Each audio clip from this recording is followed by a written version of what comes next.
爸妈破产后，我从小康家庭的独生子变成一个穷人。以前最疼爱我的亲姑姑带着姑父来我家讨债。以前跟你爸妈做生意是入股，可你爸妈倒霉后，就算是借贷，现在你来还钱，他们当着心智失常爸妈的面，拿走我家所有值钱的东西，连一瓶酱油都不肯留下，还去学校告诉我女朋友，说我家破产，成了负债累累的穷光蛋。生活给的一切压力逼着我成熟，逼着我这个老实人逐渐露出隐藏的锋芒。没关系，他们尽管来，爸妈破产，可我却有一副邪门体质。大家好，开始今天的分享之前，希望你能给人间烟火点个订阅，我将会分享更多优质的内容。爸妈的公司破产了，一夜之间失去1000多万，原因是财务转错了账户，把所有资金转移去了海外骗子账户里。原本红红火火的生意，因为这件事倒闭破产，爸妈一夕之间白了头，还心智失常。我家从小康之家成为负债累累的破落户，从原来的联排别墅搬来破旧逼仄阴冷的小房间。正在这个节骨眼上，姑姑带着姑父和几个搬家公司的人纷纷杀到我家。小帅，现在家里就你一个正常的，这是借条，你爸妈借了我们500万，现在必须立刻马上还给我们。姑姑拿出一张 A4 纸，纸张上随便写了一串字，连手印都没有，就来我家讨债，显然趁火打劫。我压低声音，不想打扰爸妈。当初是你们自己入股，盈亏一起，不能因为我家破产，你们就来抢劫吧。爸妈还没破产之前，姑姑和姑父对我们十常八戒，能被爸妈带着赚点钱是他们的荣幸。这些话都是他们自己说的，还说入股的目的是肥水不流外人田。如今在爸妈最难的时刻上门耍赖，可不要太欺负人。小帅，以前是以前，现在是现在，现在你爸妈都没用了，而你从独生贵子变成负债缠身的穷人，一家子穷人也配跟我们谈条件？姑姑翻脸的样子让我觉得陌生。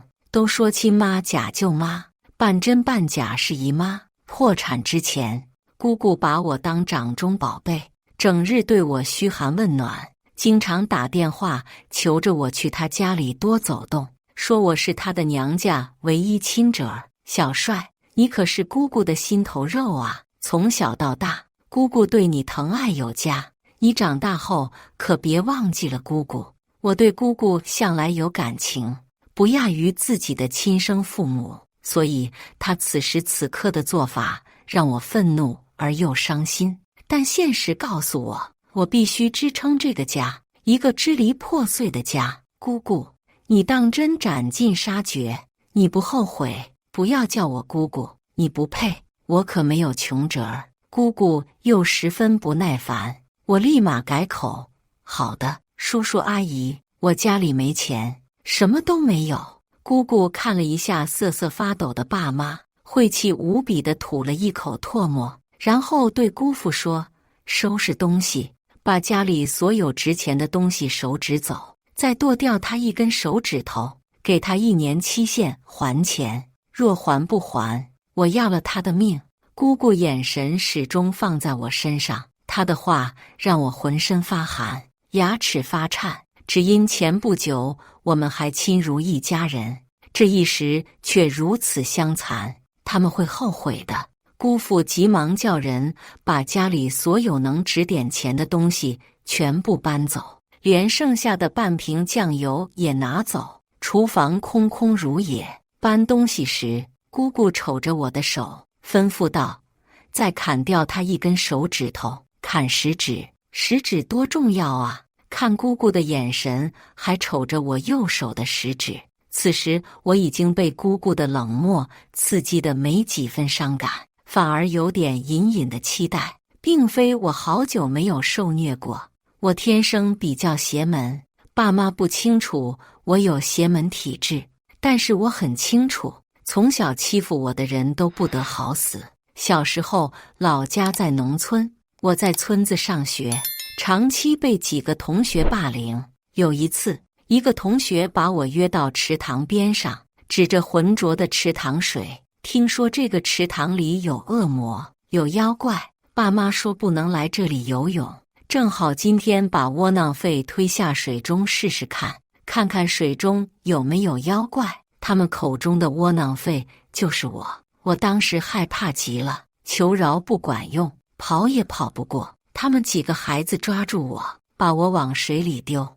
我避之不及，被丢下水了。可他们也纷纷跌落水中，结果我活着，他们死了。诸如此类的事情，我已经记不清楚多少次。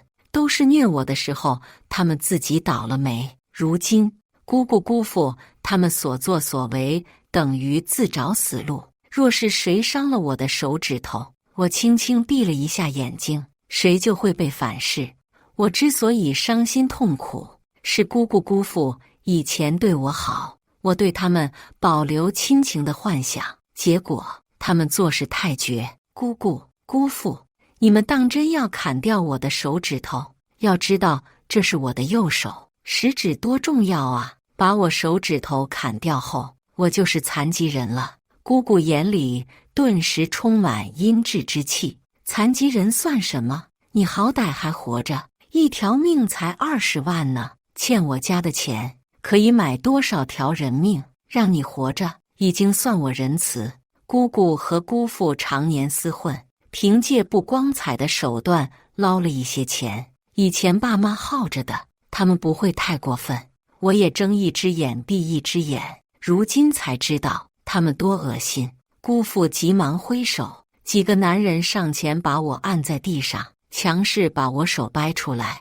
我不是几个男人的对手，挣扎无力。姑父刽子手似的拿来了一把刀，尖锐明亮的刀在我眼前晃动了一下，我紧紧地闭上了双眼。随着刀落下来，我并未感觉钻心的疼，反而伴随而来的是姑父的惨叫：我的手，我的手，我的手！我睁开眼睛，赫然看见那把刀断了，飞出去的刀片狠狠插入姑父的手掌心，前后刺透。他捧着手掌悲怆惨叫，却那么的动听。出了大事，姑姑也来不及搬东西，失魂落魄般尖叫，赶紧送去医院，赶紧！一群人纷纷离开。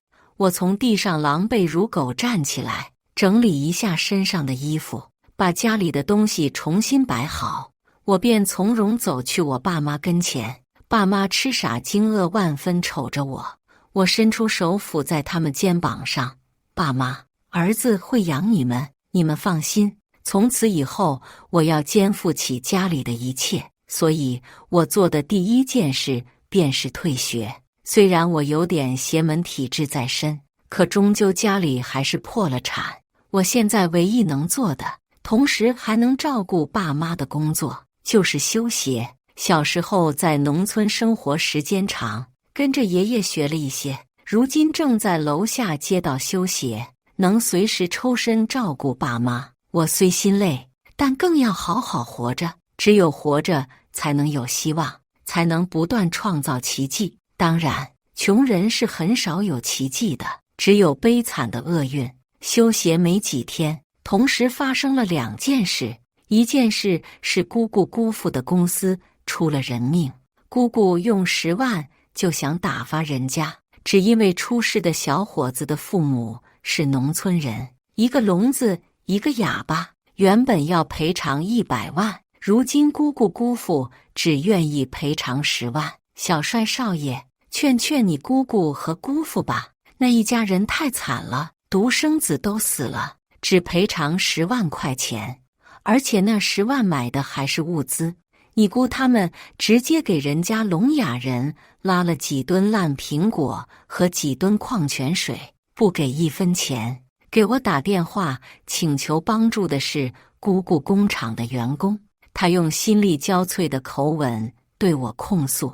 沉默了一会，他继续说：“你姑姑和姑父瞧不起穷人，瞧不起底层人，说下等人的人命都是蝼蚁，想怎么践踏就怎么践踏。别说他生气，便是我气到发抖。以前没破产时，姑姑和姑父虽然做事卑鄙，但不敢明目张胆，更不会口口声声辱没穷人。该赔偿的必须要赔偿。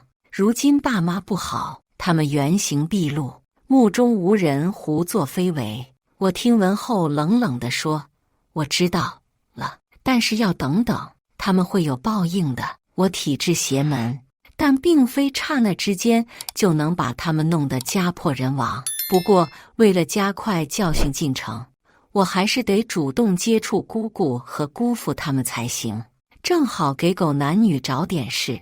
我正打算去找他们时，没想到他们先出击了。刘燕来了，她站在街口，看见我在修鞋，看着我浑身狼藉而无法开口，她的眼里写满疑惑。我有点窘迫，不知道该怎么解释，心慌意乱的，我只好低着头，巴不得这只是一场梦。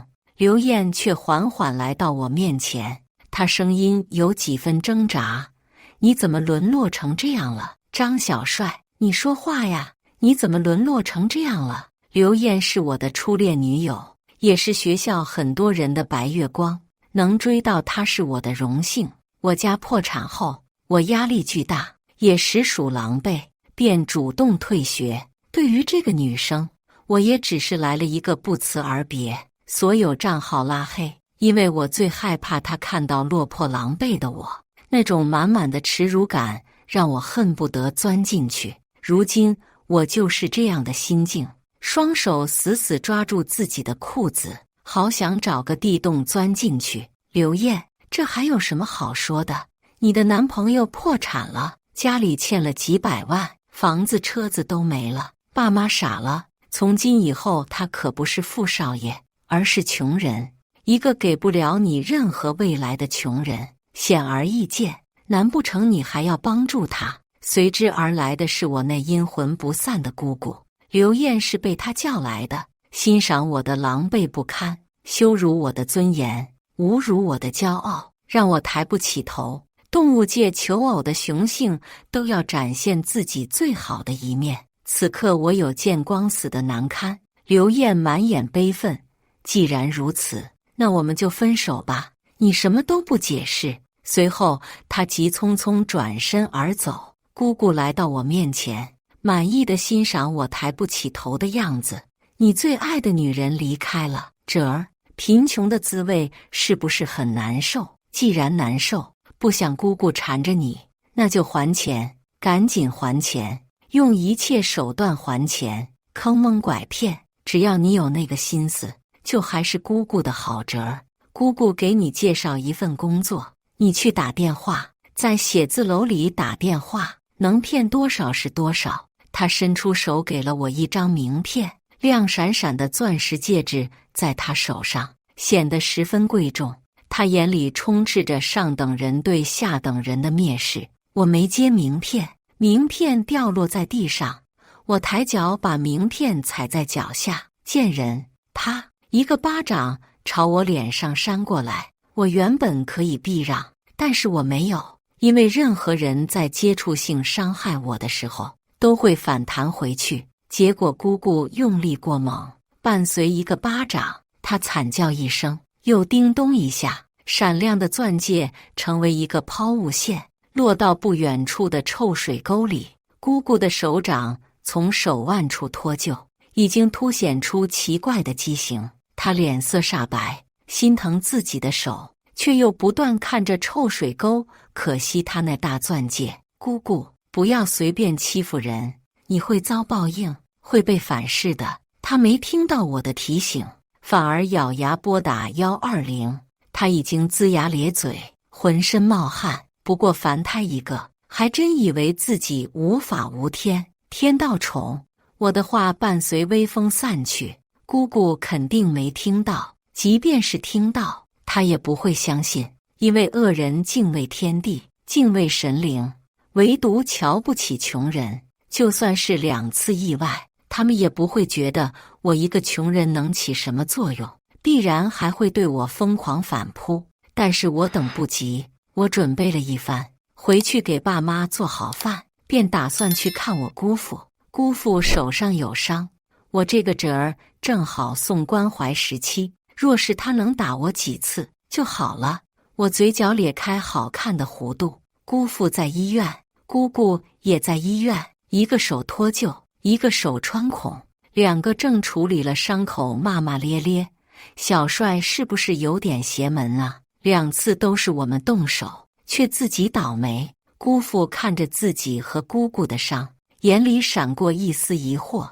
姑姑狠狠地说：“他一个贱民，一个下等穷人，他有什么邪门的？”伤口撕扯他们，使得他们嘴角在发抖。姑父想了一阵子，说：“以后请别人动手吧，反正小帅必须活着。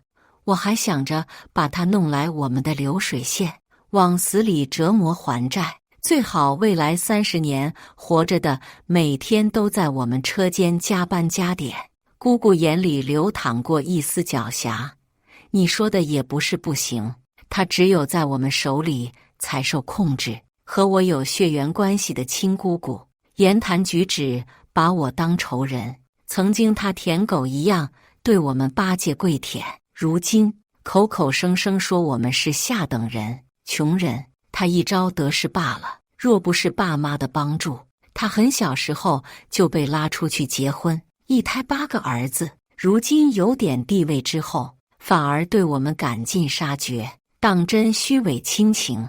爷爷奶奶去世多年，否则姑姑也不敢如此造次吧。不过想逼我去工厂，也不是不可能。”我砰砰砰敲了几下门，在他们惊讶之下走进去，恭恭敬敬对姑父和姑姑问好：“姑姑、姑父，你们还好吗？”他们眼里闪过浓郁的阴霾，怪阴森，但也隐忍没发作，看得出来他们忍得很难受。我从兜里拿了一把瓜子放在桌子上：“对不起，人穷没钱，买不起补品，看你们。”顺手在向日葵花上捋了一把瓜子，当作带的礼物，你们慢慢啃。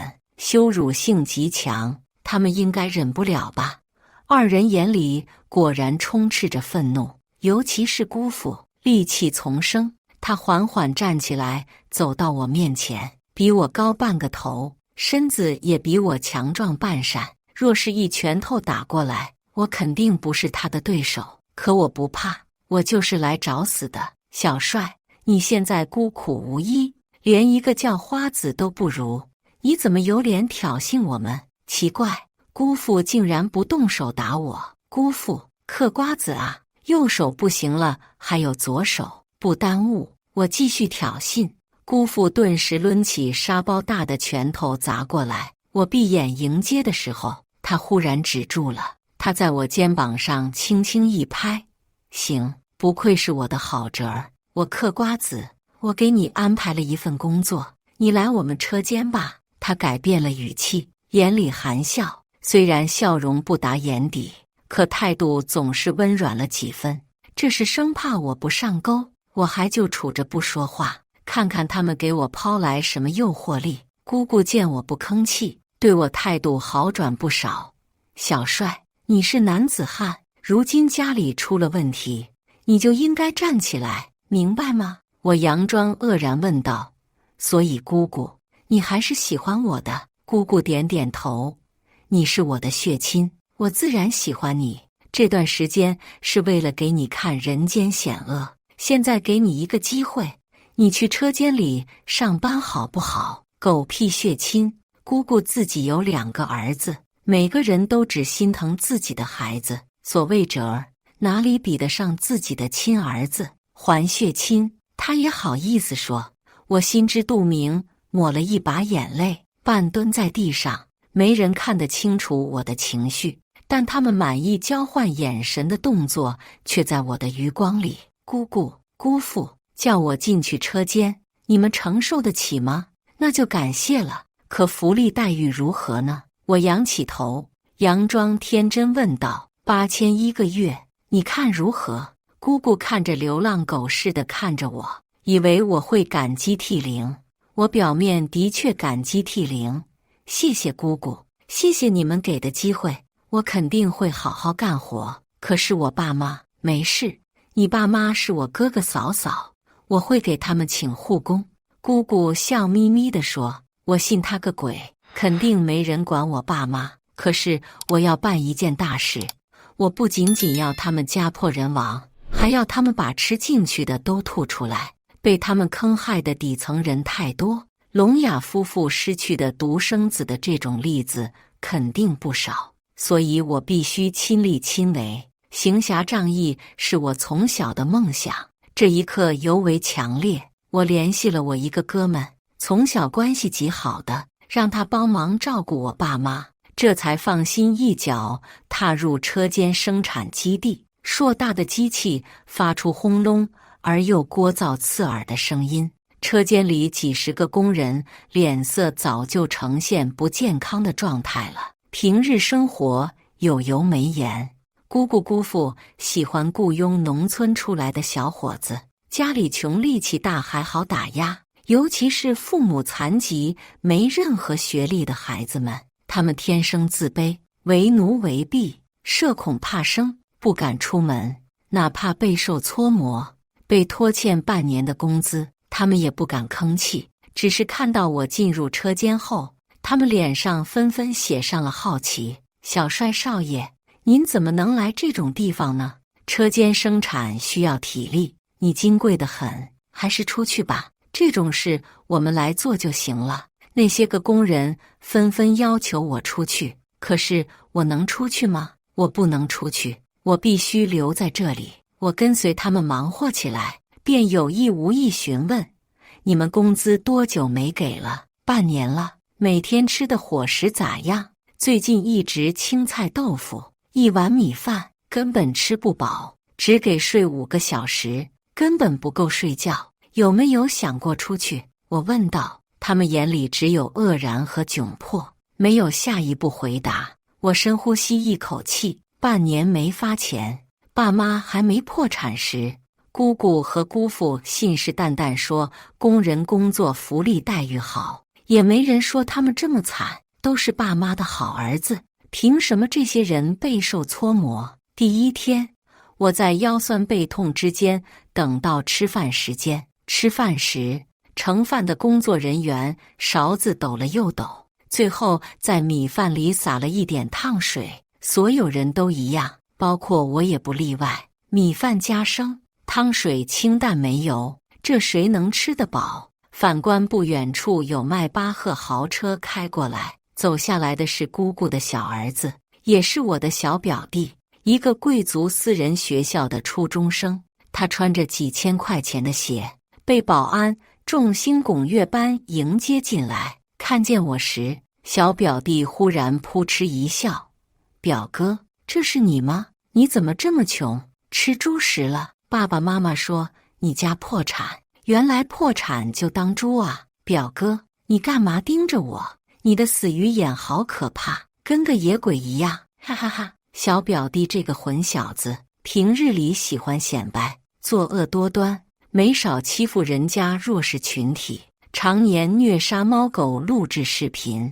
去年还参与活埋一个学生，可谓是恶贯满盈。参与活埋的时候，我揍过他一次，所以他对我怀恨于心。如今我家失势，他自然对我充满恨意，这会逮着我不放，宛如疯狗。表哥，你怎么不说话？是不是穷人都很自卑，不敢说话呀？这一番话使得周围的工友面露悲哀之色，我忍不住一巴掌扇过去，伴随啪的一声，他在原地转了一个圈，脸上迅速显现一个巴掌印。他抚摸着脸颊，几乎不敢相信自己会挨打吧。随后他暴跳如雷，对外面的保安大叫大闹：“几个看门的，赶紧给我进来，我要收拾人！”几个保安急匆匆进来，把我包围其中。保安要吃饭，肯定听我小表弟的。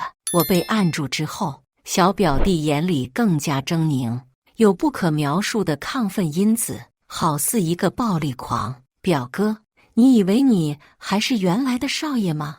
你现在什么都不是，就算我把你打死，你也是贱命一条，跟我丢的猫狗差不多。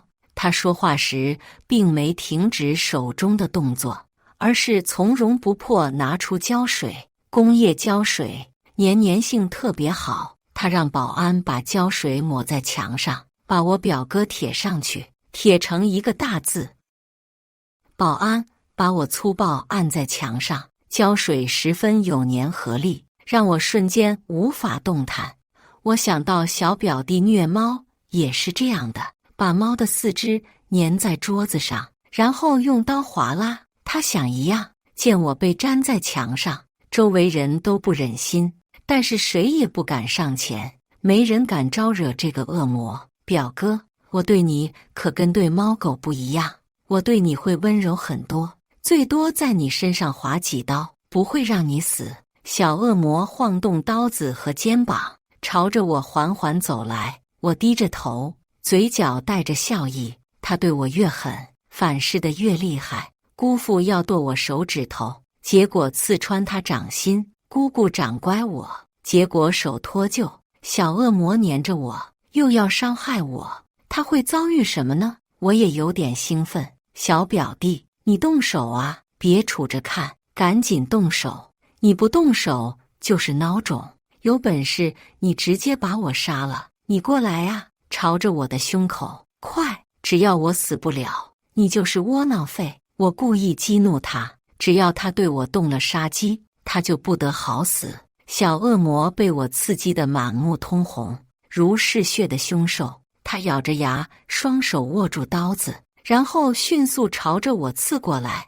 我缓缓闭上双眼，为他缅怀。不出意外，小恶魔在刀子挨上我的那一瞬间，忽然一个趔趄，刀子脱手出去，猛地撞击在墙上，刀柄再倏的一下反刺回去，扑哧一声没入小恶魔的胸口。小恶魔的胸口只剩下冒出来的刀柄，连血液都没流出来，但是大动脉已经被切断。保安和工友怔愣瞬间，便急忙惊呼：救人啊，赶紧送医院去，报警，要报警吧。其实我最不害怕报警，报警跟我没任何关系，害怕的反而是他们。不报警，报警也是活该，赶紧送医院。大家手忙脚乱，半个小时后救护车来了，小恶魔被抬了上去，我被工友从墙壁上费了9牛2虎之力抠下来，衣服都被抠烂了，头发都秃噜了皮。虽然我很狼狈，但是我很爽。小帅，你要不要跑路？小少爷活不了了，你再不走就遭殃啊！你赶紧跑吧，这里不适合你，你会没命的。要不然我们报警。几个工友脸色煞白，担心坏了。我并不接受报警，报警对我来说没任何作用，只会教训他们。但是我要他们全家人的命啊！我摇摇头，没必要，好好上班，走吧，去车间，继续去车间干活，刺激姑姑和姑父，把他们刺激到极致。他们对我发起攻击，只要产生让我去死的心思和行为，他们就会跟小恶魔下场一样。若他们死了，工厂的一切正好可以变卖，该分钱的分钱，该赔偿的赔偿，也算为民除害。当晚车间里热闹非凡，姑姑和姑父来了，他们脸上阴鸷无比，还有浓郁的悲愤。看来小恶魔死了，身后还站了一批身手了得的男人，气势霸道，有命味。看来姑姑和姑父觉得我很邪门，就找别人来要我的命了。张小帅，你害死了我的儿子，我要你偿命。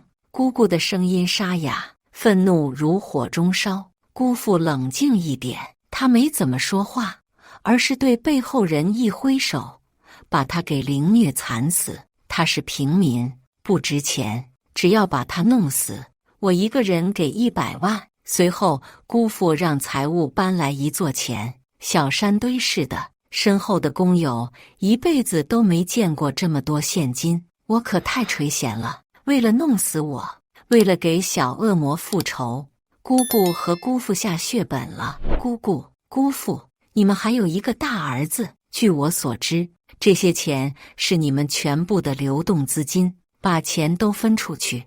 那我大表弟怎么办？你们不能那么偏心吧？姑姑被我气得脸呈猪肝色。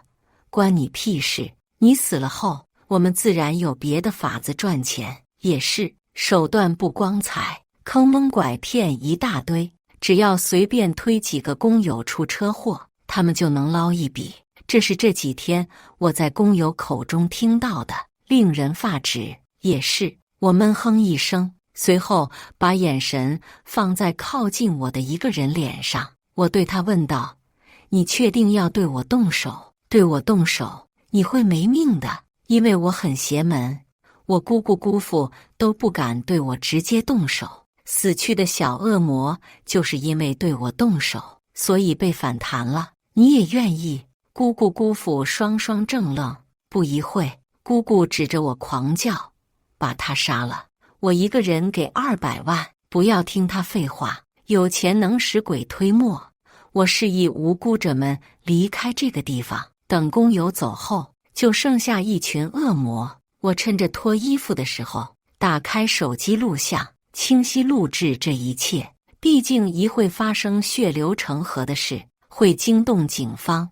我缓缓靠近车间大门，众人对我全神戒备，暂时没一个人单枪匹马上来。姑姑忽然大叫：“你要跑！”我把门反锁，把锁孔里灌满胶水，工业胶水，20公斤的大锁，平日从外面锁住工人，为了让人干活，如今锁住我们自己，可真好，我很满意。转身回头，再挥挥手，对一个男人说：“你过来，动手。”那男的猛地抄起钢筋往我身上插过来，可和小恶魔一样，一个趔趄，自己摔到钢筋上，钢筋刺穿胸口，别的打手面面相觑，几乎不可思议。毕竟我没动手。姑姑又加油打气道：“我给钱，我现在就给，你们加油。剩下的人只要可以把他杀死，就能分死去人的酬劳。”为了直接刺激打手，姑姑撒了一叠又一叠的钱，钱纷纷盘旋落下，大家都杀红了眼。第2个、第3个、第4个，一个个对我使出致命动作，但结果都一样，他们死了，我没有动。剩下2、3个打手的时候，他们忽然抱着头蹲在地上，对我求饶道：“不关我们的事，我们不打了，求放过。”看他们颤抖的模样，应该真的惧怕我。我也不是穷追猛打的人，我什么都没做呀，只是体质特殊而已。我对姑姑和姑父打了一个响指：“你们过来。”2位想逃，姑父急忙去开门，可是锁孔里被我灌了胶水，即便他有备用钥匙，也打不开门。姑姑哆哆嗦嗦，哪里还有前一刻的嚣张霸道？“小帅，放过姑姑，我是你亲姑姑，是你奶奶的女儿，你爸爸的妹妹，你不能对姑姑动粗，这会知道害怕了。姑姑姑父，你们不是说我穷鬼吗？不是说我贱命一条吗？瞧不起我们穷人吗？怎么跟我套家常了？姑姑，你是我的亲姑姑，我可不会对你动手，因为你算长辈。可是姑父不是我长辈，跟我没血缘关系。我能从姑父那里讨点债吗？”我故意用悲惨而又不可思议的语气发问，毕竟在录像呢，我要扮演成是他们自己内斗作死，跟我没关系的样子。姑姑闻言，立马退后，恨不得拉开和姑父的距离。姑父原本还指望姑姑给我打亲情牌，可被姑姑孤立后，他立马走上去，啪啪啪掌乖姑姑3个耳光。死婆娘，你疯了！不是我给你一口饭吃，给你撑腰，你能耀武扬威到现在，是你故意得罪他们。那些钱说是财务转账海外，其实转给的是你的老相好，导致他家破产的原因就是你，是你设计你亲大哥的阴谋诡计。我彻底愣住。我爸妈因为财务转错而破产，导致心智失常。我到现在都以为是财务的问题，可没想到是我亲姑姑出谋划策。姑姑被揭开牢底后，大叫大闹，还不是你也垂涎？你觊觎他们的财富，想把他们一切都据为己有，又不是我一个人的问题。死婆娘，陷害老子，老子让你去死！两个人脾气都不小，平日利益相投之下还能拧成一股绳，如今生死攸关，两个人就开始内斗。姑父为了求一条生路，对姑姑下死手殴打。姑姑根本不是姑父的对手，连续殴打10分钟之后，姑姑没了呼吸，姑父反而松了一口气，对我说：“小帅，你可以放过我了吧？”我点点头，满意极了。没事，姑父，和我没关系，真的和我没关系。我转身就把视频发给了警方，不过我反锁门的视频被截掉了，视频里只有他们一个个莫名其妙的死去，以及姑父殴打姑姑的清晰画面。我从头到尾都没动手，姑父肯定会偿命的。工厂里面的钱，经过调查确认，姑姑他们没发工资，没对工人有任何赔偿，他们赚的都是不义之财，所以拿着钱自然得分下去。我知道姑姑的老相好是谁，曾经我见过好几次。我要找到姑姑的老相好，把钱拿回来，继续继承爸妈的事业，造福更多底层人。以上就是今天分享的故事。大家有什么想说的、想吐槽的，欢迎在下方评论交流。也更希望能给人间烟火点个订阅，我将会分享更多优质的故事内容。